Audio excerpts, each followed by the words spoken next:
आप और कांग्रेस में लोकसभा सीटों को लेकर सहमति बन गई है। सीट शेयरिंग पर जो है सहमति तय हो गई है। अब लोकसभा चुनाव के लिए सीटों के बंटवारे का ऐलान कर दिया गया है। संदीप पाठक, सौरभ भारद्वाज और आतिशी इस दौरान मौजूद रहे।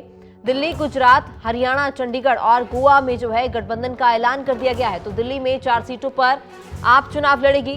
वहीं पश्चिमी दिल्ली, दक्षिणी दिल्ली, पूर्वी दिल्ली और नई दिल्ली पर जो है आप चुनाव लड़ेगी और कांग्रेस 3 सीटों पर चुनाव लड़ेगी। उत्तर पूर्वी दिल्ली, उत्तर पश्चिमी दिल्ली और चांदनी चौक सीट से कांग्रेस चुनाव लड़ेगी। तो गुजरात में भरूच और भावनगर सीट पर आप चुनाव लड़ेगी। चंडीगढ़ कांग्रेस चुनाव लड़ेगी और इसी के साथ हरियाणा के कुरुक्षेत्र में भी आप चुनाव लड़ेगी। गोवा कांग्रेस सभी 2 सीटों पर चुनाव लड़ेगी। तो आप और कांग्रेस के बीच सीट शेयरिंग को लेकर जो है ऐलान कर दिया गया है। सीट शेयरिंग हो चुकी है और इसका जो है ऐलान भी कर दिया गया है। अब दिल्ली में 4 सीटों पर आम आदमी पार्टी चुनाव लड़ेगी और 3 सीटों पर कांग्रेस चुनाव लड़ेगी। तो आप और कांग्रेस की सीट शेयरिंग पर अब सहमति बन गई है। दिल्ली में 4-3 का फॉर्मूला निकाला गया है। 4 सीटों पर आम आदमी पार्टी चुनाव लड़ेगी, 3 सीटों पर कांग्रेस चुनाव लड़ेगी। कांग्रेस को 3 सीटों का दिल्ली से ऑफर दिया गया है और इसी के साथ हरियाणा, गुजरात में भी जो है सहमति बनी है। कुरुक्षेत्र सीट पर आप चुनाव लड़ेगी। तो आगामी लोकसभा चुनाव को देखते हुए ये जो रणनीति है अगली तैयार कर ली गई है। और ज्यादा जानकारी के लिए हमारे वरिष्ठ पत्रकार प्रमोद शर्मा भी हमारे साथ जुड़ चुके हैं। प्रमोद, तो कांग्रेस और आपके बीच अब सीट शेयरिंग तय हो गई है और आगामी लोकसभा चुनाव के लिहाज से ये खबर काफी अहम है, क्योंकि क्या लगता है ये फॉर्मूला जो आम आदमी पार्टी और कांग्रेस की ओर से अपनाया गया है, क्या ये सफल हो पाएगा? देखिए तमन्ना, ये फार्मूला सफल हो पाएगा नहीं हो पाएगा ये कहना बहुत जल्दबाजी होगी और इसका फैसला इन राज्यों की जनता को करना है कि वो इस गठबंधन या सीट शेयरिंग को किस तरीके से वो देखती है और किस तरह से स्वीकार करती है।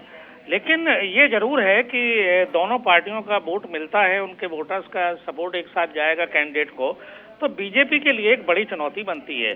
जहां तक हम 5 राज्यों में दिल्ली की बात करें तो दिल्ली में 7 लोकसभा सीटें हैं और इनको जो है 4 सीटों पर आम आदमी पार्टी लड़ने जा रही है और 3 पर कांग्रेस चुनाव लड़ेगी।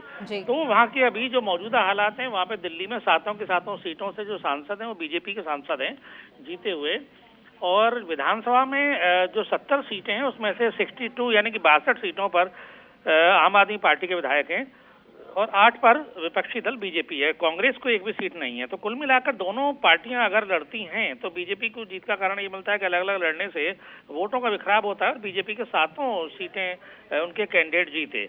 तो दिल्ली में मुकाबला इस बार कड़ा होगा, इसमें कहीं कोई दो राय नहीं है। इसी तरह हम गुजरात की बात करें तो गुजरात में 6% वोट जरूर आम आदमी पार्टी को मिले थे, लेकिन अगर हम नजर डालें तो वहाँ कांग्रेस पार्टी मुख्य विपक्षी दल है, इसीलिए लोकसभा में उन्होंने 2 सीटें आम आदमी पार्टी को दी हैं। 24 सीटों पर खुद कांग्रेस पार्टी लड़ेगी।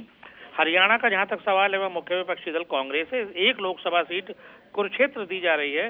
हालांकि कुरुक्षेत्र के जो मौजूदा सांसद हैं नायब सैनी, वो बीजेपी के प्रदेश अध्यक्ष हैं। तो जो मुकाबला होगा वो नायब सैनी के से होगा आम आदमी पार्टी के कैंडिडेट का। इसी तरह जहां तक चंडीगढ़ का सवाल है तो चंडीगढ़ में क्योंकि मेयर चुनाव में आम आदमी पार्टी का मेयर बन चुका है और कांग्रेस के सपोर्ट से, तो जो चंडीगढ़ की लोकसभा सीट है वो कांग्रेस को छोड़ी गई है। गोवा में भी जो 2 लोकसभा सीटें हैं वो उस पर कांग्रेस लड़ेगी। तो कुल मिलाकर जो 46 सीटों पर जो आज सीट शेयरिंग हुई है उसमें से 39 सीटों पर कांग्रेस और 7 पर आम आदमी पार्टी चुनाव लड़ने वाली है। कुल मिलाकर जो इन सीटों का जो फार्मूला है वो बीजेपी को टक्कर दे पाएगा, ये मानकर दोनों पार्टियां चल रही हैं। और जहां तक इसमें दिलचस्प बात यह है कि दिल्ली, हरियाणा और चंडीगढ़ में दोनों पार्टियों का गठबंधन है, लेकिन पंजाब जहां पर आम आदमी पार्टी की सरकार है और कांग्रेस मुख्य विपक्षी दल है, वहां की 13 की सीटों पर दोनों पार्टियां अलग अलग चुनाव लड़ेंगी। तो ये भी एक दिलचस्प है बात जो है कि इंडिया गठबंधन का पंजाब में गठबंधन नहीं है, वहां कांग्रेस और आम आदमी पार्टी अलग से चुनाव लड़ने वाली है। हालांकि दोनों पार्टियों के जो नेता हैं इसको फ्रेंडली फाइट बता रहे हैं। जी प्रमोद, बहुत शुक्रिया तमाम जानकारी के लिए। तो दिल्ली में अब कांग्रेस और आम आदमी पार्टी जो है 4-3 का फॉर्मूला निकाला गया है। सीट शेयरिंग पर बात तय हो गई है। आप और कांग्रेस में लोकसभा सीटों पर सीट शेयरिंग का ऐलान कर दिया गया है। तो 4 सीटें आम आदमी पार्टी के पास रहेंगी और 3 सीटों पर जो है कांग्रेस चुनाव लड़ेगी। तो 2024 के लिहाज से ये काफी अहम है और इससे पहले भी हमने आपको खबर दिखाई थी कि कांग्रेस और आम आदमी पार्टी के बीच बंटवारा हो सकता है, गठबंधन हो सकता है, सीट शेयरिंग को लेकर जो सहमति है वो बन सकती है और वही हुआ। सीट शेयरिंग को लेकर जो है सहमति बन गई। यहाँ पर कांग्रेस के लोकसभा सीटों को लेकर ये सहमति बन गई है और दिल्ली में जो है आम आदमी पार्टी 4 सीटें अपने पास रखेगी और 3 सीटों पर कांग्रेस चुनाव लड़ेगी।